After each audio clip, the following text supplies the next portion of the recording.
તેથી ભગવાને તમને દીકરી આપી હોય તો દીકરીને ખૂબ પ્રેમ કરજો. ઘરમાં યુવાન દીકરી હોય તો આખા દિવસમાં એકાદી વાર માથા પર હાથ મૂકી બે મીઠા બોલ બોલજો.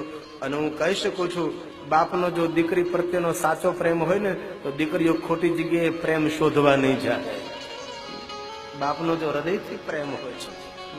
તમારી દીકરી સાસરે હોય તો એક બે દિવસે ફોન કરતા રહેજો ને પૂછતા રહેજો. પણ દીકરીનો સ્વભાવ, દીકરી જો સાસરે હોય દુખી હોય તો બાપને કોઈ દે અણસાર ના આવવા દે કે હું દુખી છું. પિતા ફોન કરે તો પૂછે તો કે ના પિતાજી મેં મજામાં છું. નગર દુખી હોય, તકલીફો હોય તો પણ પિતાને દુઃખ થાય, તેથી બાપને પોતાના દુઃખની વાત ન કરે.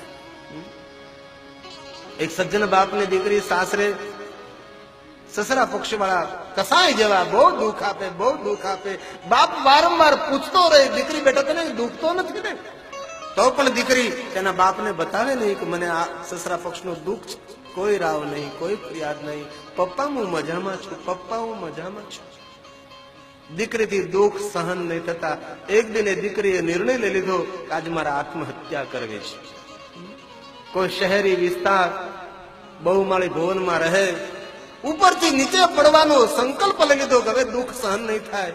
પિતાને કહું તો પિતાને દુઃખ થશે, શું કરું?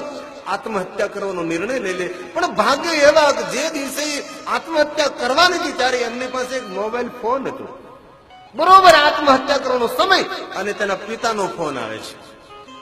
અને દીકરીએ ફોન ઉપાડી કે બાપનો ફોન. બેટા તું મજામાં છો ને? હા બાપુજી મજામાં છો. બેટા જીવનમાં દુઃખ આવે એ દુઃખ રોજ નથી રહેતું, બેટા થોડું સહન કરી લેજે, હિંમત નહીં હારતી બેટા. અને જે દીકરી આત્મહત્યા કરવા તૈયાર થયેલી, બાપના એક ફોનથી આત્મહત્યાનો વિચાર તેને ટાળી દીધો અને દીકરીએ જીવી લીધું છે. તેથી જેની જેની દીકરીઓ સાસરે છે એને પણ પ્રાર્થના, 2-3 દિવસે રોજ, 8 દિવસે